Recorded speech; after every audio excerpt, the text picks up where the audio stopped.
Whether through the media or through our personal experiences from our various countries or from our various communities, we've all experienced the same environmental destruction and human suffering. It could be the floods, the melting ice, the rainforest being cut down, and more human sins like death, starvation, and the displacement of families. It is plain to see that something definitely is not quite right. But what is the cause of this suffering? And how does it play out in the different parts of the world? That is exactly what we're here to discuss today.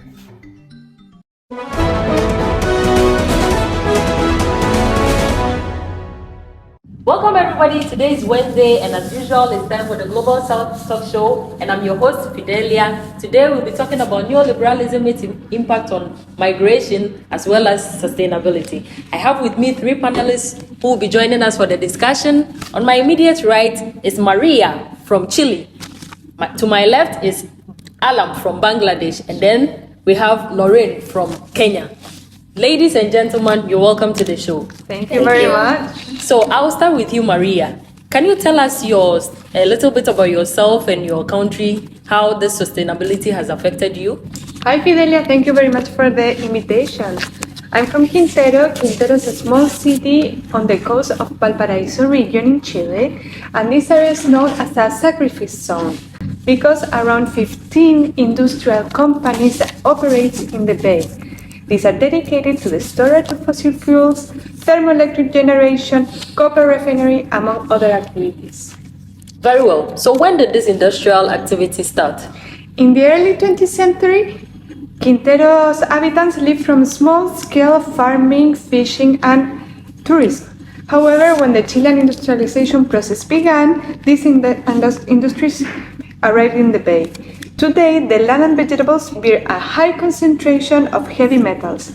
The air is rife with pollutants, and the sea is tainted by industrial waste.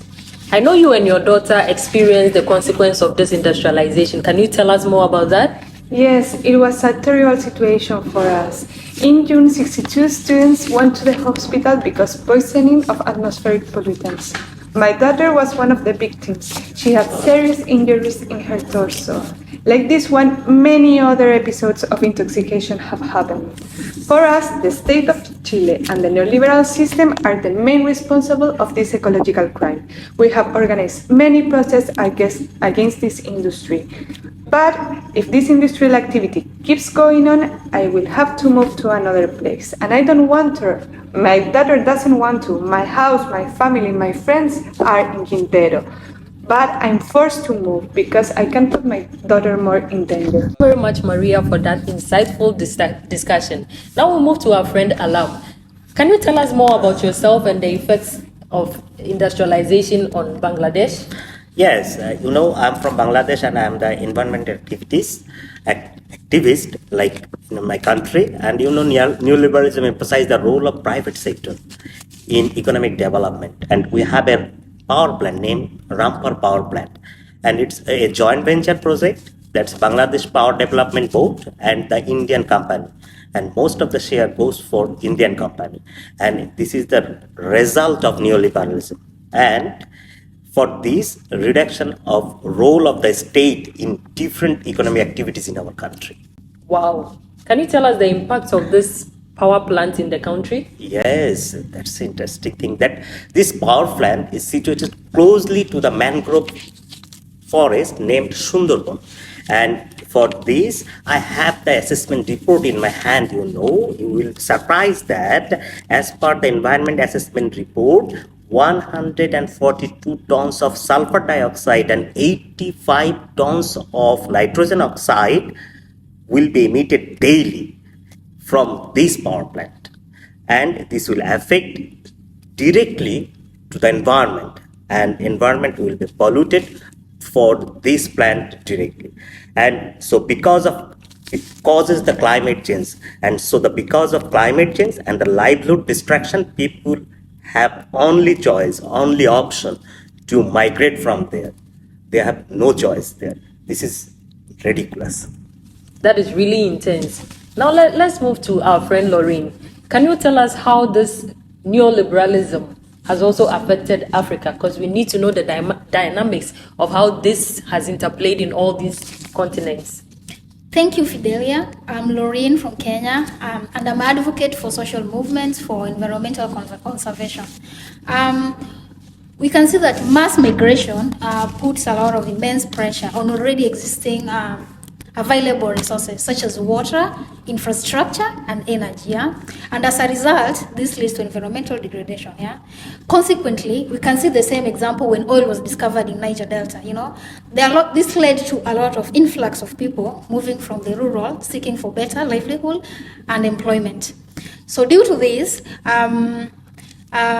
most forests were cut down that led to deforestation for people to settle. Yeah.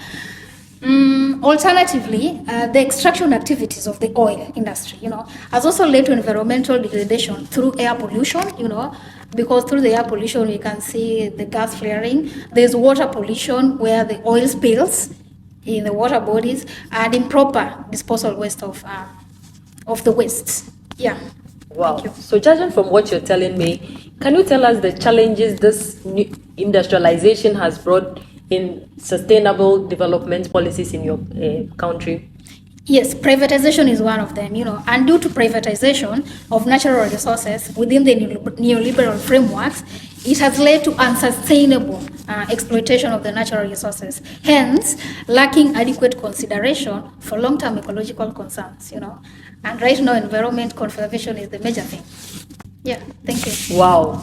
Thank you very much, my panelists. Unfortunately, we've come to the end of the program. See you next time, same time, Wednesday. Bye. Bye. Throughout all these stories, we have seen the potent effects of neoliberalism-based policies and mindsets. That's in how they lead not only to environmental degradation and to conditions that will make continued life on Earth impossible for us, but to human displacement and suffering as seen in the forced migration shown. These effects may be happening in different parts of the world, but they are all linked and show that action is needed to ensure that the world we aim to create both for ourselves and for future generations is one that we can all live in. This would require both concrete actions and a change in mindset. At the core of this is acknowledging that our economic system and the continued extraction that defines it can no longer be the priority in all that we do, and that the environment and nature must now take center stage if we are to survive as a species. The road will be long and hard, and there are those who will resist it to maintain a status quo that favors them, but there are no shortage of ideas and efforts, and in the end, all we need to realize is, if not now, then when?